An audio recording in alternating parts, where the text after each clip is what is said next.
What's up, everyone? Welcome back to the LIV'N podcast. We have a very, very special guest today. She is one of the best, most charismatic, fun-loving, joyful people. But she's also a founder. She's a CEO, a dog lover, a leader. And so, without further ado, we have the CEO of For the Love of Pause here with us today. What's up, Erin? Hi. Thank you so much for having me. Yes, thanks for coming. How you doing? How's life? Doing great. Yeah. Doing great. I'm excited to be here. Yeah, that's awesome. I'm super excited for this because what you do is so abnormal and it's not your typical business model, if you will. Yeah. And so I'm really excited for not only myself but for the general public to kind of get into like the behind the scenes of like what life is like in your world. I'm honored. I love it. Yeah. But before we get there, I kind of want to start at the top with like kind of who you are and like where you've come from, essentially. And so we went to school together. Yes, and we did. You Go Bears. Yes. And so you were a big D1 athlete playing softball. I don't know about big, but Yeah. So now that's still part of your identity. Yeah. But what would you say to people who will label you as a former D1 athlete? What kind of things come with that? I think when I first came out of college, it came with a lot of pressure of, a lot of people. I know how I look at D1 athletes, especially now. Right. And I admire them. I know how much work goes into it. I know how hard they had to work to get there. Right. And I think coming out of that, I put a lot of pressure on myself to still be at that level in every aspect of my life. Yeah. And real world had some other plans for me sometimes. Right. But other than that, I don't know. At some point in time, yes, it was my identity. But I look at it anymore as like it's the foundation. It's everything that built me and created everything that I am today. Strength, discipline, structure, mental toughness, everything. And I don't know who I would be without it, truthfully. Right. Yeah, definitely. So like you're going into your senior year and, sports are kind of coming to an end and the real world is kind of stepping in. What was kind of your thoughts and what were you kind of thinking and feeling in those moments of like stepping into a whole different chapter of your life? That was quite some time ago at this point. But when I look back on it, I just remember being really excited. It was a full-time job doing softball, school, all the things. I was working summer through fall season as well. And so I just never stopped. And Right. I was really, excited to make money. I was really broke back then. Yeah, and I was tired of being broke. Right. So I was really excited just to get out and go explore and be on my own for a bit. But I think I stuck around UNC for another year after I graduated. So I was still very involved in the strength and conditioning program and the athletic program. Okay. I went and played a competitive slow pitch team that was also most of them were former college players, most of them were D1 players. Okay. That was a huge commitment, and I learned very quickly that I was pretty burnt out. I think just coming out of college and putting in all that work and doing all that stuff and then to kind of go back in to continue to do it, Right. I was really ready to be done. Yeah. I wanted to just kind of like figure out what life was like without sports. Gotcha. So I never really had that sure, I was sad, but I think I was more sad to leave my girls and leave my family behind and like not be on that same field and do all that stuff. And we're all kind of moving out of the same house. But when it came to actually being done with the sport, I really needed a break. I never stopped playing, but I really needed a break. No, I get that. I mean, when you're doing it your whole life, kind of you don't realize it until you get older. You're like, wow, I've been doing this day in and day out for so long. It almost it's a part of you. Right. And you don't even realize it. And then when it's not there, I still play slow pitch. And I don't realize how much I'm doing until the off season. So like winter time. And I'm like, oh, now what do I do with myself? Yeah.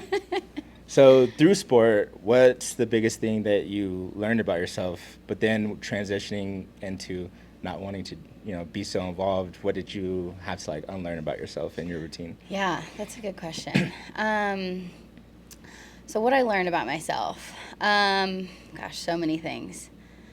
I think the biggest one is that I need structure. I have to have structure. Okay. I will kind of bebop all over the place if I don't have structure. Right. And being in college and having that coach and having that schedule and doing all those stuff, like that's where I really thrived. I did. And I think the biggest takeaway is I'm so much stronger than I ever thought I was. And that's just through just being humbled almost every day, playing the sport. And then even coming into life and taking some of that stuff that you took away from softball out into life and like really learning about yourself and pushing yourself to a limit and taking risks and kind of having that ego, that confidence in every aspect of your life. Softball really showed me that, and I'm really proud of that. Something I had to unlearn, it's embedded in you as an athlete to go all out, right? Like push yourself fully to the limit. Like the limit does not exist as an athlete, right? Your ceiling, maybe for the day, but it's like you're going to go heavier, you're going to go faster, you're going to go do all these things, right?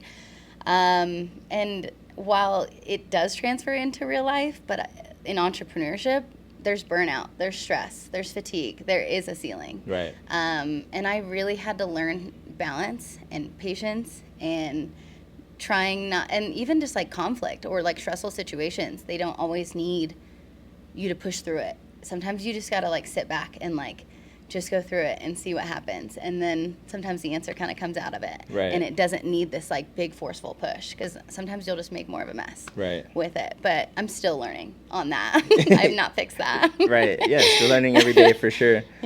And so I think it's cool that like even after you were done with college, you kind of still ingratiate yourself like still in coaching and helping and supporting and figuring out like, what do I really want to do? Do I want to stick with the sport behind the scenes, and so you realize you didn't, and then you're like, all right, what does life look like outside of this whole world? And so transitioning into what you do now, for the love of pause, kind of just give us the background and kind of the origin story of like where this idea came from, and how you kind of put the pieces together to kind of get things going and kind of go in that direction. I'm super grateful. I feel like this fell into my lap. So how this all started, I did a bunch of sales jobs within corporate, within bartending, a lot of side hustles as well. And 2020 hit. I was laid off of my job at that point in time, and it was right before COVID hit. But by the time I was like looking for jobs and doing stuff like that, COVID was hitting, and everything, it was a bubble of uncertainty. Probably for anywhere from like 7 to 10 years, I was walking dogs on the side on my lunch breaks. Sales is a lot of like cold calling and a lot of people interacting, right? And walking dogs or going to interact with dogs was kind of my safe, happy space. It also just was like a break. And I had a lot of clients within that time of just around a lot of my businesses that I would go around. I reached out to them and I just said, hey, I'm going to go full time. I'm just going to walk dogs for the time being, just while I figured out what I was going to do, because I had no clue. And they spread the word. And when I first started, I was working from Boulder to Commerce City to Thornton, down to like DTC. There's dogs everywhere. And my clients were everywhere at that time, right? Like based on everywhere that I had worked and things like that. And I was just saying yes to everything. And just trying to bring in some cash and, have some kind of flow. And it's probably, I think it was about like a 6-month window. Things really started to take off. And I had to tighten my territory and really come back into the city. I was driving so much in a day. And probably within a year, I was walking 12 to 16 dogs at a time. It was a lot of dogs. Crazy. But it was so much fun. But I was also working 12 to 15-hour days. From 8 in the morning, sometimes to 8 at night. And I was trying to do everything. I kind of called myself the Cheesecake Factory of like dog services, right? Like I was like, I would do your plants. I will take care of your house. I will do dogs, cats. I had to draw the line at reptiles. I don't do reptiles. Yeah. And I was just trying to figure out what worked. Right. And probably at that year mark is when I really made that decision of, I'm going to try and make this a thing, make it go full time, and just see what happens out of it. And it has never stopped. And I'm so grateful for that. I also stumbled across, I don't know if you've ever heard of the app Sniff Spot. Sniff Spot. No. Yeah. So I think I found it on TikTok or one of the social medias. It was originally created around dogs or like unfriendly dogs or non-dog friendlies. Right. Gives them an opportunity to be off leash and go socialize or go, run. Okay. And it's basically people's backyards or plots of land, things like that. And I just stumbled across it. And I found a couple plots of land and made really good relationships with these people that I was able to bring groups of dogs to. Okay. Because I was not, I don't interact with other dogs when they're in my care. It's just too much of a liability. You can't trust somebody else. I can't go into other dog parks. Right. So this gave me a safe spot to take all the dogs and run them off leash. It also kind of gave me a break. Yeah. Of, I was walking 20 to 30,000 steps in a day. Damn. And so I was kind of, I think at every step that I've taken within this, it's been a burnout phase, right? Like you bottleneck yourself with everything. Yeah. And so the transition comes in. So I did that for a year between walks and the Sniff Spot. Okay. So I transferred it into like adventures and then into like a mobile doggy daycare. Okay. So that's kind of where that idea started. I started to hire out to help for overnights. And at this time I was staying in clients' homes. Oh, wow. And it was great. I had a studio downtown. I was never there. I I didn't own a dog at the time, so I was super flexible. Okay.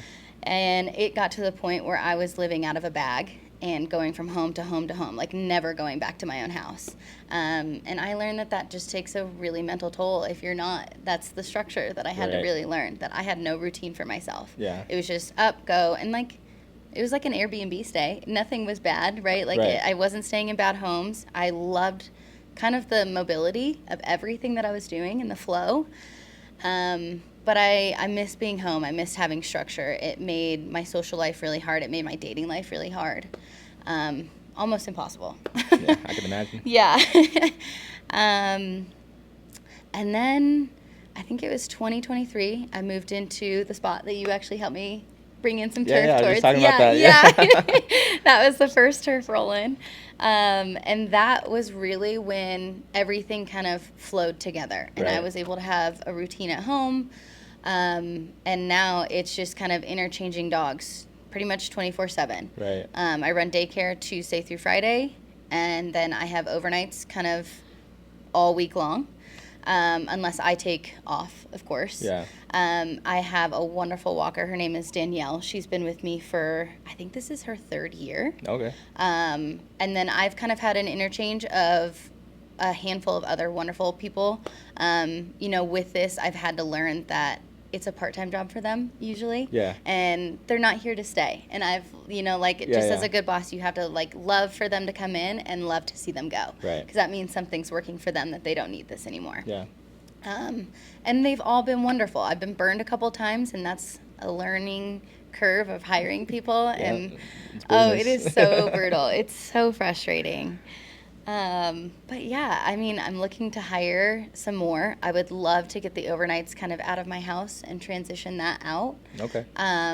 Just to give myself a little bit of space Right. and my home back a little bit. But that takes time, and you got to find a team that you love and people that you trust. Right.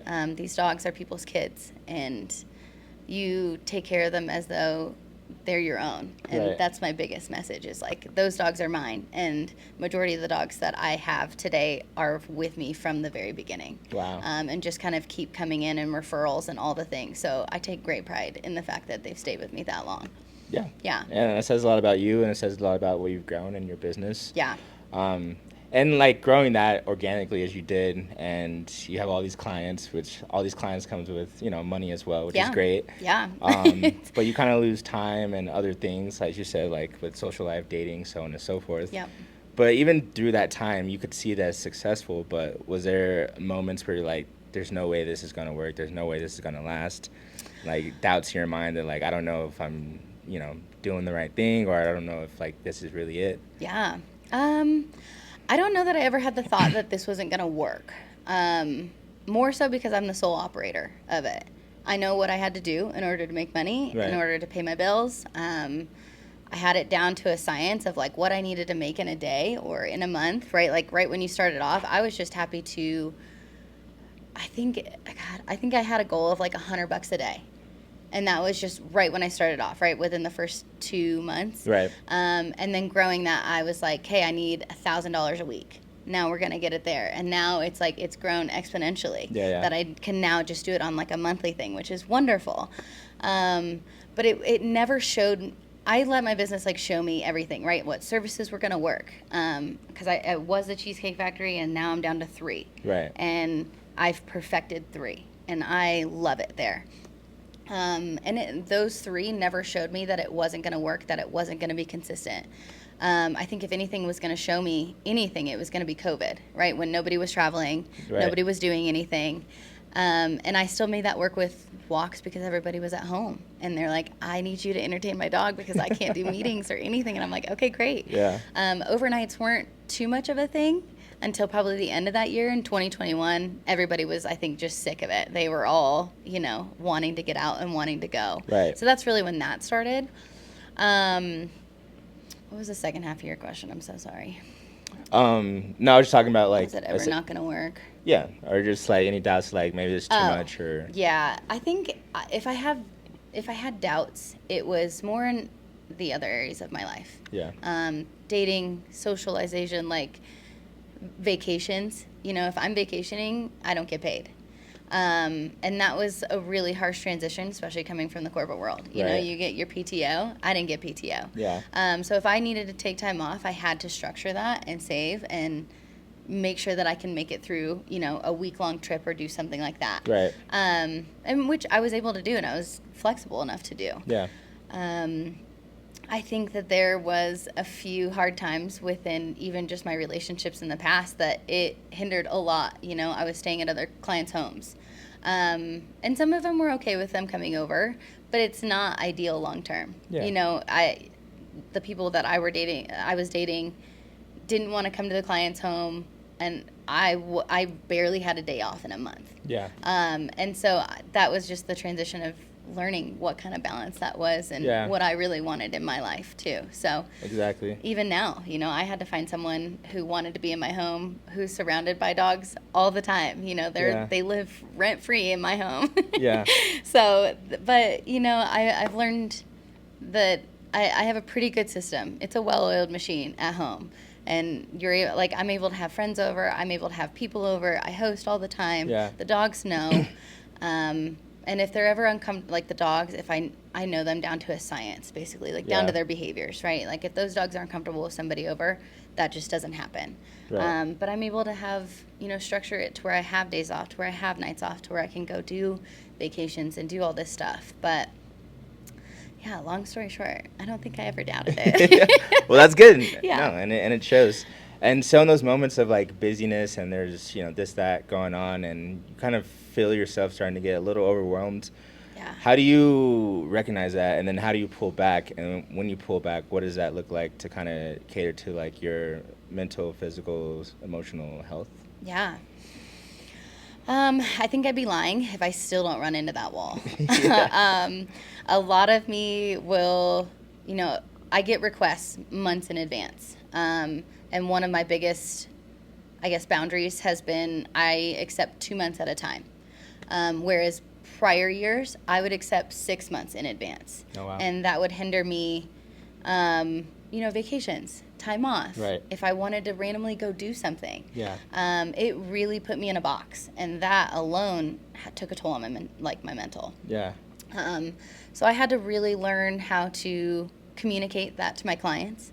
And even, people are planning Europe trips or 2 to 3 week-long trips, and they need answers further out than 2 months. Right. And I will at least communicate and be like, hey, here's the dates that I'm available, if I'm, how to structure it, Yeah. and then how to get them help. Refer them out to somebody, whether that be Danielle or somebody else that I was working with. And then I have a community of other pet sitters in the city Okay. that all reach out and that I trust. And I'm like, hey, like maybe they can watch them for a couple days, right? Right. So I've had to figure out that balance. I still struggle with overtaking clients in a day. Yeah. It'll be like the first of the month, and all of a sudden, like the third week of the month, I'm just getting request after request, and I'm just like accept without even like looking at my day. And then by the time that week comes, I'm almost burnt out of the month, right? Like I just had a huge weekend of dogs, 8 dogs at my home or something, and then I go into a huge week. I'm not doing myself any kind of, good by doing that. Right. So I'm still learning. I'm hungry. I always want to make money. I always want to help people. Yeah. My biggest thing is when my clients go out on vacation, I don't ever want them to worry about their dog. Right. I want them to look at their phone and they already have updates. I don't want them to ever have to text me like, hey, how's it going? Yeah. I don't ever want that text. Right. I want you to be laying on a beach or doing whatever you're doing, and then you just look at pictures and you're just having a good time. Yeah. And I love that. That is one of my favorite parts about what I get to do. Right. Because I know how that feels when I'm on vacation. Yeah. And I'm seeing Pig just, be herself. And it is so much fun. So I just have a hard time sometimes just not, maybe it's people pleasing. Yeah. But I aim to please my clients. Like that's a joy in my business. Right.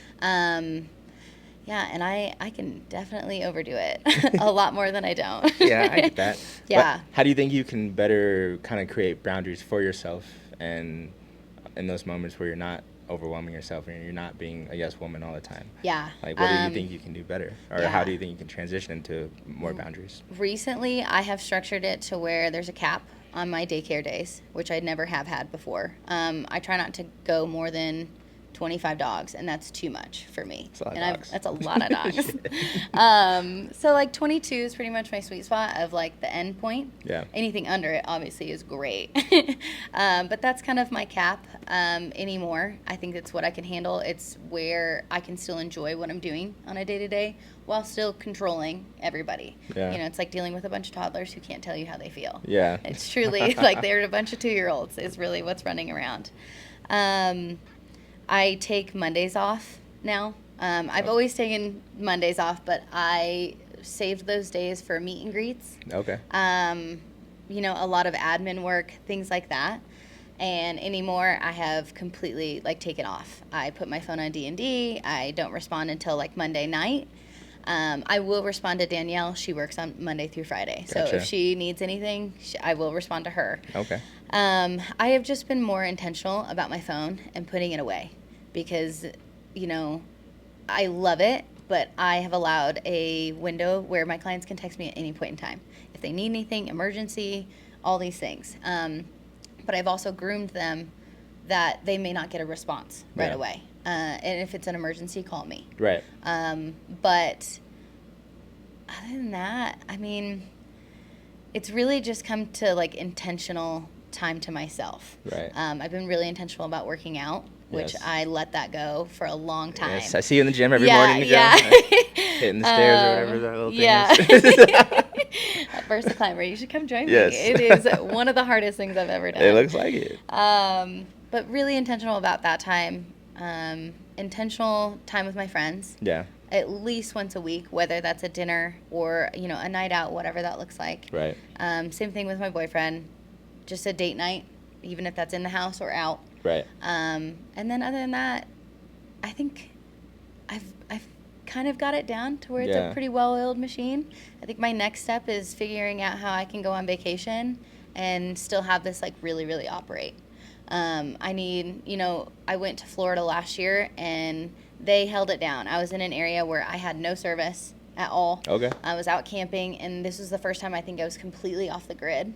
And I left it up to, I had 3 of them working for me at that time. Right. And they did so awesome. It was great. It was such a wonderful feeling to be able to still, make money, watch them make, critical decisions whenever needed, however needed, run their schedule how they needed. And then they didn't need me. And that was a wonderful feeling. Right. That we've groomed them, we've structured them, we can trust them. Right. And that feels so good as a business owner so good, especially when you're the one that's like controlling and dabbling with everything, right? They can make decisions that you can do that. That was wonderful to see. But like I said, we've lost the 2 from last year. I gotcha. And I'm hoping to grow the team and do it again this year. So that's kind of the focus, is to take myself out of the business a little bit and stay above it. Yeah. And allow it to run and trust and to do all that stuff. So. Yeah.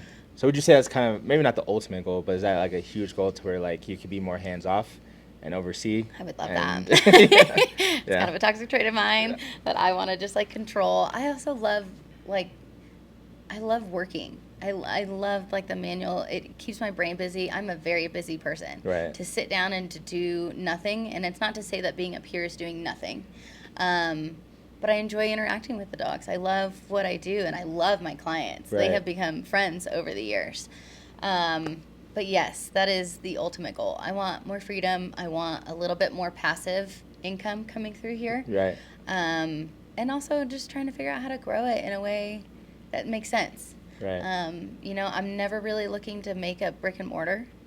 Kudos to that kind of daycare. Yeah. I couldn't do it. Right. And I think that this is special because I want to keep it mobile. Yeah.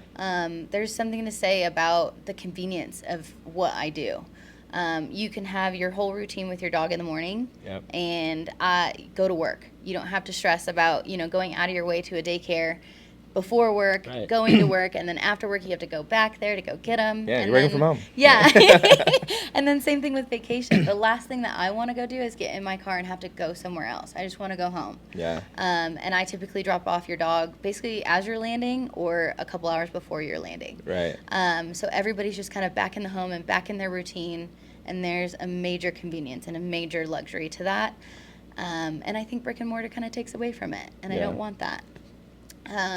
And Wagon, Rover, these apps that's where I started. Right. So that is my foundation, and I'm grateful. Yeah. I think that there's a lot to be said about that industry and how people like me can help it. Right. There's a lot of bad things happening on those apps. Right. Where, people are not qualified to pet sit and it sounds crazy to even say that out loud, but you have people who don't show up. It's like, I'll take on a dog and you're already on the plane out, and this person never shows up to your house. Wow. Or they neglect your dog, right? They're not giving it the time and the love that they need. For sure. Yeah. And so just having that small community and being able to grow that within people that I'm hiring and to keep that instilled in them is super important. And I think sometimes if you grow too big or you get, I don't even know, I want to say money hungry, but I'm always hungry, right? Yeah. But if you lose focus of that, you're going to lose focus of what your business is trying to do. Yeah. And I really want to stay intentional with what we're here to do. Yeah, I love that. Thank you. So transitioning just a bit, when you hear the words I say CEO or women entrepreneur or boss babe or things like that, what does that mean to you as a strong independent woman to be in this entrepreneurial world and growing a business like you have, and how would you kind of inspire other women to kind of follow in your footsteps, maybe not with dogs per se, but just kind of going with their passions and turning it into something? I'd say do it. Women can do anything and everything. And we are capable of so much more than what I think sometimes this world wants us to do or what we're allowed to do. Right. And I took so many risks in the male-dominated industries, right? Like the corporate world, all the things. And you just can't be afraid at all and just put yourself out there, and I think I kind of always look at, I don't have a lot to lose, right? I have everything to lose. Right. But I also have a lot to lose if I don't take that risk, if I don't put myself out there. Yeah. I'm honored to be a business owner. I love it. I think even when I tell people, they're like, oh, what do you do? And I'm like, I'm a business owner. And it is so much fun to say. Right. it's also a really big responsibility. Yeah. Really big responsibility. Yeah. I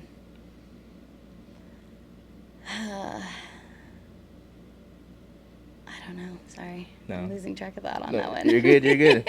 No, that's super inspiring, and it's a huge responsibility because, I mean, honestly, it's harder to have a kid than it is to get a dog. Like, and Yeah. people, dogs are their children. Yep. a lot. Especially now. And, yeah, exactly. And so, yeah, that is huge. And like, so for people to trust you with something and someone that's so near and dear to their hearts is a lot. And I think people kind of overlook that.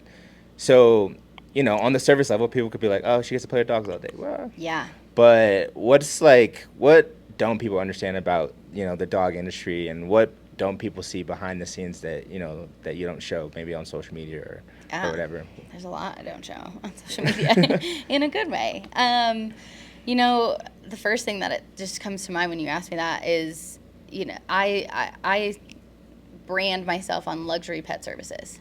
And the luxury part of it is the convenience for the client, and the luxury side of it is for the client and the dog. Right. It's 24-hour care. They're in my home. It's not like they're in kennels. Well, I do have kennels at my home, but they're not in like their individual stalls. Yeah. Right? They still have that routine, that home life, things like that. And Right. it kind of makes the transition a lot easier. But the funny part about it is the home life, my life, all the things that I'm doing isn't so luxury all the time, right? Yeah. Like with lots of dogs comes lots of dog poop. And like you're always cleaning it up. But a lot of the manual labor, I just put in a bunch of turf in the backyard. Right. That comes with a weekly cleaning. And that's, air or water pressuring everything, that's sanitizing everything. Right. And just making sure that your space is clean, and it truly feels like I never stop cleaning. Yeah. And I've gotten to a point where it's like I have to assign my days of what I'm cleaning and where I'm cleaning. Right. Because I'll have, 8 to 9 dogs that'll come in from like a Wednesday to a Sunday. Yeah. And cleaning during that time while I tidy, but cleaning is just worthless because of the hair and all the things, Yes. right? Like I vacuum every day, I do all these things, but like the deep clean comes after every single round of what we're doing. Right. And that's taxing and tiring. And I have a cleaning lady that comes in at least once a month, but sometimes more. Holiday seasons, we need to Right. like interchange and do all that type of stuff. Yeah. So just like any other business that you own, right? There's a lot of little mini things that aren't quite, everything that you forget, that you're like, oh, you own a business. It's like, well, yeah, we still have to do all of the dirty work as well. Exactly. But I think when it comes to dogs, right, and like what people may not know working with dogs and Yeah. how it's their behavior and the joy in what you find, or like how you learn about them. Yeah. And it's no different than, any dogs that you own. But it's really funny because the dogs that they get at home are not the dogs that I get. The dog that you get around their owner is not the dog that I get. It's very separate. It's very different. They're protective over me, but they're not like, she's mine. Right, Like yeah, I'm yeah. pretty neutral within the whole, I have to be super neutral, Yeah, right? yeah. I can't have favorites. I can't do any of Even these with things. your own dog? I love my dog. She's hard not to, but she does so good in the group sessions. But, just people I think like know about horses, right? Like they feel you. They'll feel you through the reins. Right. And it's really no different with a dog. They feel you through their leash, through even just me in a month, like having to regulate Right. like my hormones, my moods, everything around them, because they feel and know everything. Right. If I'm in an irritated mood or if I'm sad, they fluctuate with me on that. Yeah. And so in order to keep things pretty calm at home, I have to do that. Yeah. And it's so much fun too, right? Like they'll sit there right with you. Like if you're having a hard day, it's really funny to see. They know you're having a hard day. Right. And like they're like, okay, we'll go easy today. But then if I've got a lot of energy, or I'm like cracked out on coffee or something like that, Right. sometimes they are also cracked out, But they know. They like, I don't even know how to describe it. They know everything that's happening. Right. It sounds crazy to sit here and be like, I have conversations with dogs, but you do in a way. Right. I can look at a dog and be like, you okay? I know when they're not feeling good. Yeah. And it's really helped me kind of curate a lot of my meet and greets. Yeah. The behaviors that I see and learn and the courses that I've taken in order to learn all of this Right. is also how I feel like I've gotten so good at my meet and greets. I know who would be a good fit and who won't. Right. And that's something that I take off of all my walkers as well. So I kind of curate everybody who's coming into the pack, knowing I can pretty much pick out behaviors that I was like, that needs training, you know. Yeah. If the client is open to like, hey, like, are you willing to go do a couple of training sessions and then call me back and then they can come back in, or kind of just who you want to work with, right? Yeah. It's just like hiring somebody. Yeah, 100%. And a lot of the interactions of daycare shows me that all in a day. Yeah. And I think the most rewarding ones are the most anxious and fearful ones. Yeah. They really are fearful and anxious, but Yeah. at the same time, they just kind of need a little bit of guidance. And whether that's a guidance from another dog or guidance from like safety of me or, you know, somebody on the team. Right. To like socialize and branch out and build that confidence. And when those ones come around and they love you, that's probably the most rewarding ones. I gotcha. Yeah. Huh, that's interesting. So you have to like kind of weed out what works and what doesn't. Yeah. And obviously nothing's perfect and dogs are going to be Sure. dogs. Yeah. But are there any do you have any like horror stories to stick out of like, you know, 25 dogs is a lot. You Yeah. know, who's, you know, these two might be going at it and then next thing you know, this one has a freaking bitten ear off. Yeah. And now you got to explain that to his owners. Definitely. Like, have you had anything like that and what, Yeah. what happened or what sticks out? So, I mean, one, to kind of give you like an outside look, like you could bring in one dog that kind of has, I think the easiest way to describe it and for people to understand is like almost a high drive dog, whether that's like a herding dog or like most times it can be kind of a German Shepherd. I don't want to, you know, just group everybody into like that's who they are because Right. I know some high drive Goldens too. Yeah. But their energy can throw off the whole pack. And it kind of brings in like this like anxious, can't relax, pacing type of energy. Right. And some you can control. Some you can work on the side and it Okay. doesn't affect the pack. And then some just really affect the pack. I have had a handful of those conversations of like, hey, this isn't, I usually give them 2 to 3 tries. Yeah. First one, everybody's always on their good behavior. Yeah. They're just trying to figure things out. You don't really see anything Right. within the dog Yeah. other than like kind of excitement and curiosity. Right. The second and third one is really where they get comfortable and they really start to show their confidence towards other dogs and how they react. Right. I let my dogs correct heavily. They've been with me for long enough that I know like what's a good correction and what's a bad correction, and Right. they know that as well. And it's really helped. Like they help me basically manage the pack, if that makes sense. Okay. Yeah. And I firmly believe that dogs learn far more from each other than they would ever really learn from me. Right. I'm there for structure, Yeah. and that's it. Structure and play, right? Yeah. And like stimulation. We'll play games and things like that. But the rest of it is kind of just for them and how they interact and what they want to do with their time there. Right. I lost where I was going here. What was your question again? I'm so bad at this. no, you're all good. No, we're just flowing. But no, I think that's interesting that you bring that up. It's like kind of dogs, you know, learning from each other.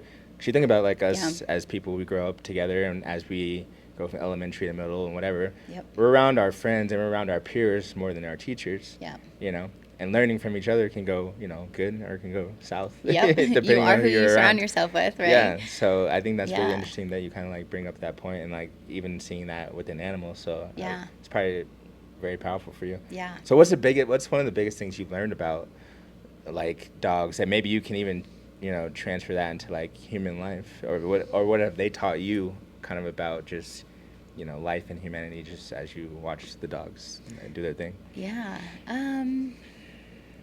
Patience. I have gained so much patience from them alone. Yeah. But I think it really taught more about myself. You know, interacting with them is like kind of what I was saying before of my moods. Right. You know, fluctuating anything.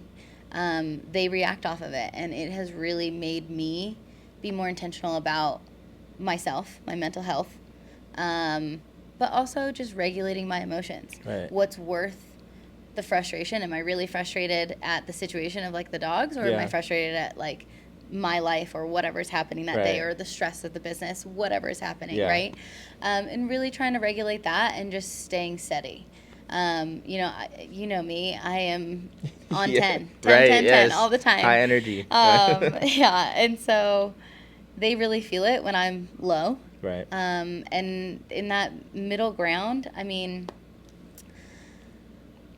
I don't know. They show you, they'll surprise you. They show you so much love when you don't even know that you need it, and the cuddles and all the things. Right. And honestly, random laughs, right? Like, I love my job. I get to go there, and they are just like the goofiest things in the world, right? In the same sentence, I can say they're really frustrating in a day, right? Just like any other job. Right. I don't know that I've ever had a job where I'm like, I love it 110%. Yeah. Nothing about it frustrates me. Yeah. And this is the same way. You can't control them every day. You can't control what mood they're coming in. Right. You don't know what they did over the weekend. You know, some of them they come off hikes and they're exhausted coming into daycare. So their patience is super low. Other weekends, their owner was super busy and they didn't get any energy out. And they're coming to me like a crackhead. Right? And it is like throwing the whole group off. And it happens, and you just have to manage that and figure out where to put all that energy so that it doesn't ruin your day or ruin the group or anything like that, but they still get what they need out too. So being super intentional. Yeah. You had asked me about the horror stories. That's where I was. Yeah, I was like, I know you asked me another question.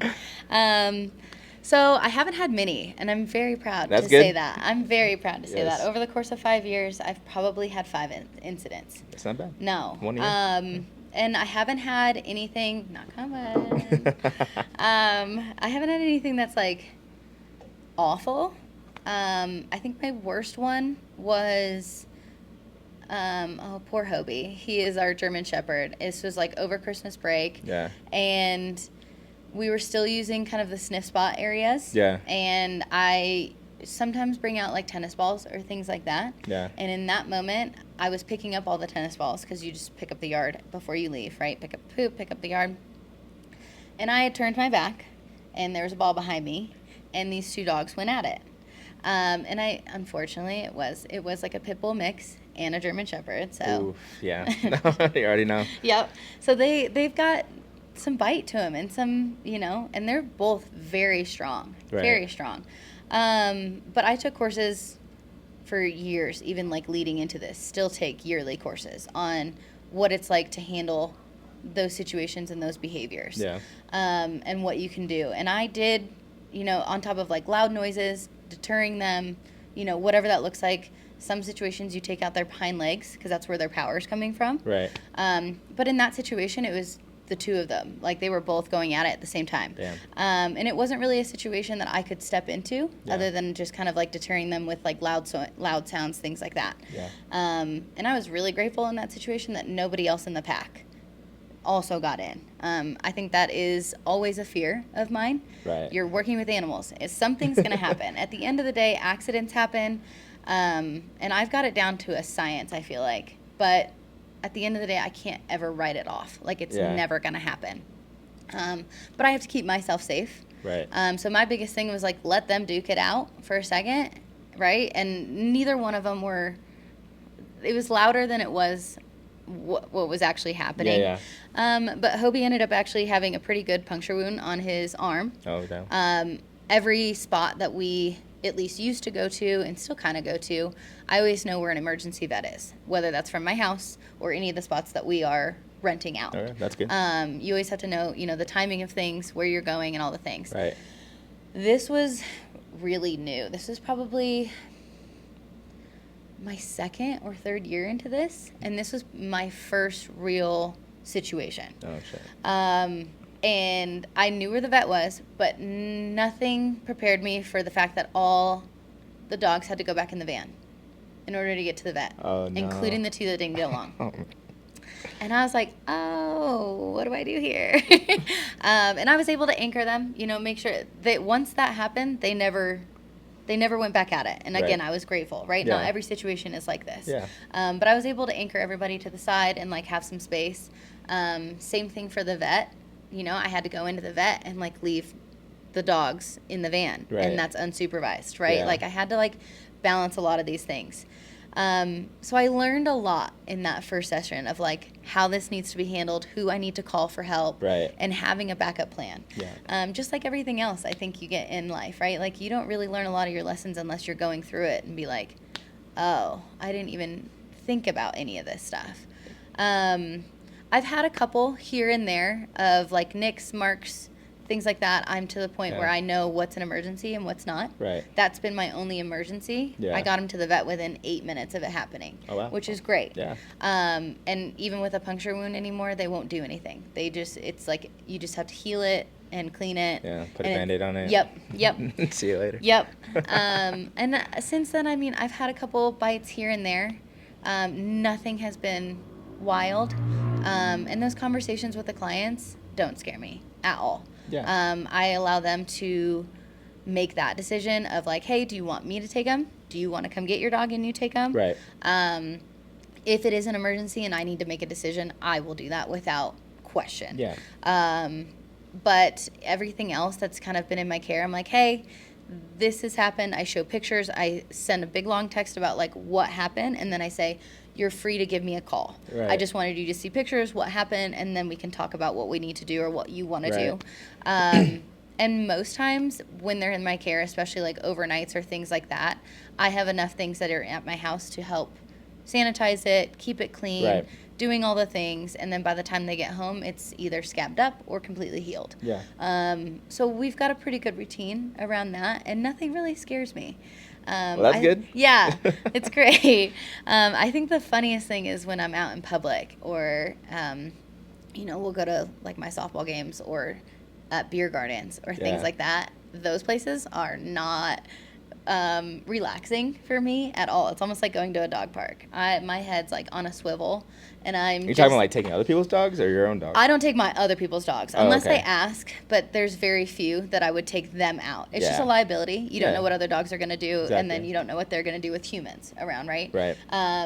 But this is more just no dogs in my area, just going to a brewery and seeing dogs interact, or going to a dog park and seeing them interact, Right. or out in public, right?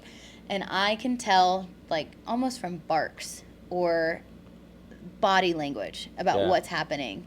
And I'm like, head on a swivel, eyes all over, and I'm like, they're about to nip at each other. Yeah. And I was like, I have to leave. This Yeah. isn't, I can't stop working here. I gotcha. Yeah. Yeah, because I mean, when you're at work, you're at your Yeah. house, that's controlled. Like you have control over that. Yep. And that's what I'm Like, doing the whole yeah. time, right? Like I don't Exactly. I don't take the eyes off the dogs, and I know what body language is, the pauses, the tail wags, Yeah. down to a science of every single dog and what that looks like and what their next move is. Yeah. And I can just say their name and they'll stop. Yeah. And they're like, okay, right? And I'm like, I'm doing it without even knowing it. Sometimes I'm doing it there. Right. Right?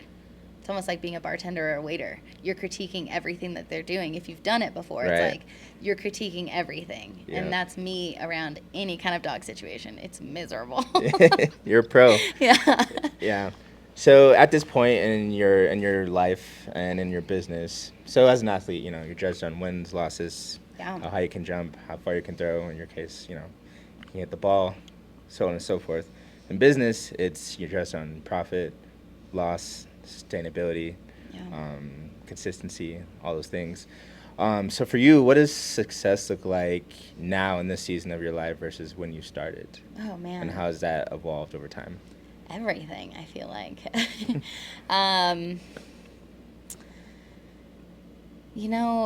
Success compared to where it was. When I started, I was running this out of my car, Wow. my personal car, and I could only fit 2 to 3 dogs in that car, and I was just trying to make ends meet at Right. that point in time, right? And now it's, how do I grow? How do I expand? I'm not looking at this like, I need to do this. I need to, right? Like I'm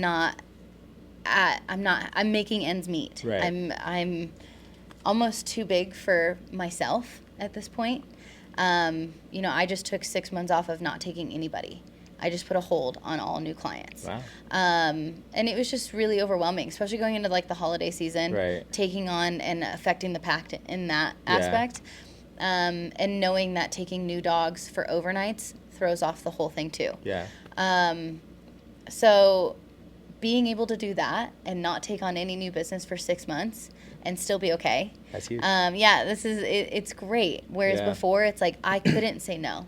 You know, I needed the money. I needed to say yes. I had to say, it was the yes man there. Yeah. And so being in a spot where I don't have to be like that is one of my, I think, the most successful things, right? Like within this entire thing of how I've grown that. I think when it comes to just like books and scheduling and all of that, I mean, I've now invested into like a portal, which is wonderful. Yeah. Invoicing, keeping all of that stuff in track, has been so helpful. So helpful to me and so helpful for my team. They can have their own schedule on there. And that's not something that I had in the beginning. I was working off of like Google Sheets, and we were just sharing those Google Sheets going back and forth and working out of Venmo and working out of Apple Pay and all these things and just making sure that people were paying. Right. And now it's just everything's automated. Oh, yeah. And to be there is like it's a beautiful thing. Beautiful thing, because I remember how awful that was. Yeah, that's huge. So what kind of like lasting impact do you want to have in the community, and what do you want people to feel when they, you know, are using your services? And you know, how do you want them to leave when, you know, they come pick up their dog and all that? I mean, the biggest thing, my business doesn't work without trust. My business doesn't work without love, truthfully.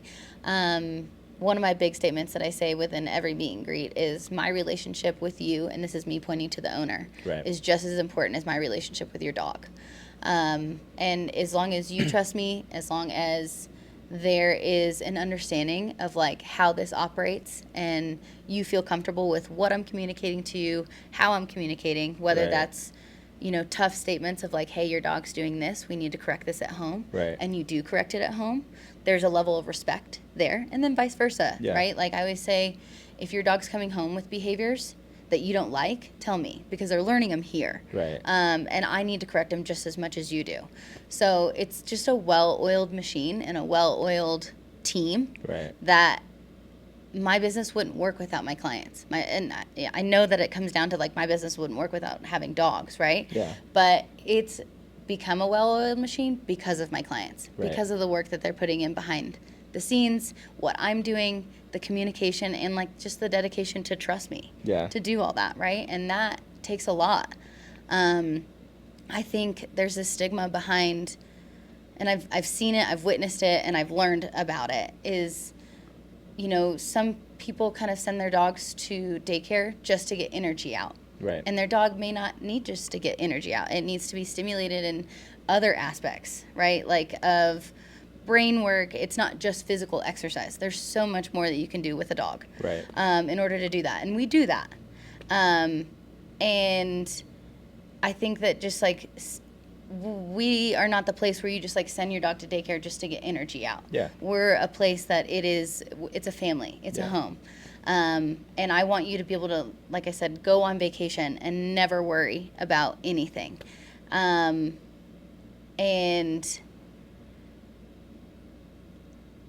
I keep doing this. Yes. No, you're good. No, it's powerful what you're saying, because I think with any business especially, it's like all about the relationships, you know, and like how you connect with people, you know. At the end of the day, you know, they're buying your product, sure, but they're also buying you. You're buying them. You know, they're putting trust in you, you're trusting them to trust you, and, you know, so on and so forth. So I'm happy that, you know, you mentioned that for sure. And it's huge, and obviously it works to have no new business for 6 months and like still be killing it. I think that says a lot about who you are and where you've grown. So that's and who like I work with, right? Like who I've brought in. It says so much about them. And their level of commitment to like what they're doing, right? Too. And it's not cheap. It's not like, you know, I'm nowhere near to what they're spending on like kids daycare, right? Like you hear about these prices and they're astronomical. But I get comments all the time of it's easier to find a babysitter than it is a dog sitter for these days. And That's for sure. yeah, and that also says a lot too, Right. is that like I don't want I'm here to help. I will help in desperate needs, right? Like, especially if you're a referral, call me. I will step in and help. Right. But we put in work and we put in a lot of boundaries here to where we're not taking in a lot of last minute things. It's not Right. so chaotic in those situations. Yeah. Right. And there's a lot of work that goes on behind that, and how we bring them into the pack and how we acclimate them into the pack so that they're not like ganged up on or, Yeah. you know, like all the things. Yeah. And kind of the starting process, even with the client, and how I communicate with them and what that looks like and Right. where we want to get to, of like, we'll just get to pictures and not like overly communicating, or like I can feel their stress sometimes, right? Yeah, definitely. Yep. And then I have to be careful about what I communicate, of like, I want to over communicate about the behaviors I'm seeing in my house as far as like, hey, they kind of are pretty anxious, like this environment might be too much for them. Right. And that's okay. I have to be able to say, like, this may not be a good fit. Just like you have to have the opportunity to be like, I don't think that this is a good fit. Right. And I want that comfortable conversation. I want the hard conversations. I want the good conversations. 'Cause Right. that's only how we're going to get better and how we're going to grow. Yeah, So, definitely. So I got a couple of final questions for you. yeah. I want to be respectful of your time. Yeah. But before I get into those questions, I do want to acknowledge you. And I want to acknowledge you for your bravery and just your love that you have for yourself, for what you do, and the community that you've created. I want to acknowledge you for being daring and truly going for your dreams and your passions. And it may have started as a side hustle for some extra money. Yeah. But I'm proud of you for creating, this community of people, this community of pets, and this environment that allows other people to live their lives and for you to live your own life, through the love of dogs. Yeah. And I think that's super huge. Thank And, you. I hope you continue to really like push yourself within reason and Yeah. your boundaries so that it doesn't affect your physical or mental health too much. Definitely. But it's super cool to see, Thank you. how much you've grown and, the growth that will continue to happen. So I hope you continue to change lives and continue to grow and, be the woman that you want to be. Thank you. Yeah. So my second to last question, Okay. this question is called The Three Truths. Okay. So this is a hypothetical scenario. Oh, boy. And in this scenario, you can live as long as you want, 120, 130, 140, and you can do everything you want in life. You can, grow your business to having daycares all over the nation, all over the world. You can, be the cover of Forbes magazine. You can go on all the exotic vacations you want to do and, still work as much as you want to do. And you can do everything you want to do in life. Okay. But when it's all said and done, whenever your last day is, we don't have any of that to remember you by. And the only thing we have to remember you by, left behind, is a piece of paper with 3 truths about life that you deem to be true and that you would want to leave as far as your legacy goes. So what would your 3 truths of life be? My goodness. I don't think I did my study work on this. This wasn't in there, so Okay. just so you know. Gotta keep in your toes a little bit. Dang. Okay. My 3 truths. Can you give me some examples? I mean, they're your truths. And it could be anything, just like, words to live by, or, things that you think all, people in your POV should live by or abide by. Kind of your rules to life. What do you think Yeah. are your top 3 rules of life in general? Yeah. And, just kind of your own, like, testament for yourself. I think the first one is, staying true to who you are, right? Your confidence and how you present yourself to the world. I think it's super important, and it's not about anybody else Right. at all. And it's not to impress anybody. It's not about any of that. It's just how you feel and how you radiate, and you'll learn what that does to other people around you. Yeah. And I think that that's super important. And leaving behind how you make other people feel. That's super important. Right. I want everybody to feel exactly how I think other people see them. And I want to make sure that that's exactly how they feel when they leave me, at least. Right. Is that 1 or 2? I think that was 2. Okay.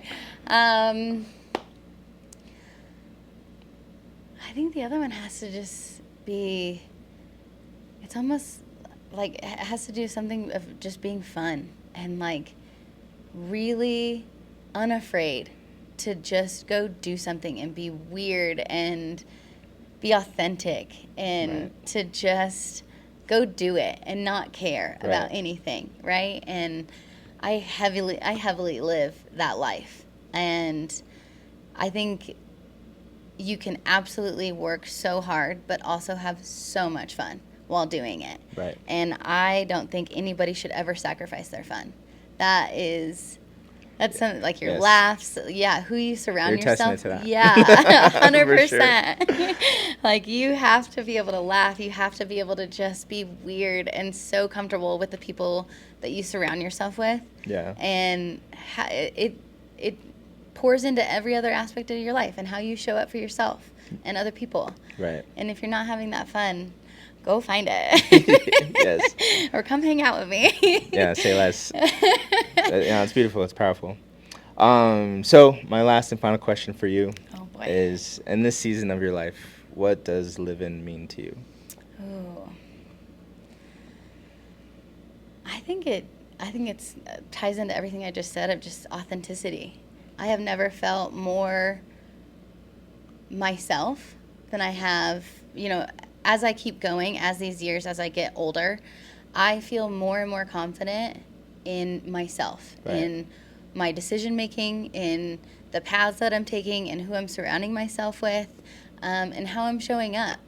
And I think a lot in the past, I wasn't the most authentic self. Right. And that is, I'm learning how powerful that is, and just to show up and not care, but also care, right? Like I care, we all care a little bit, but I don't care.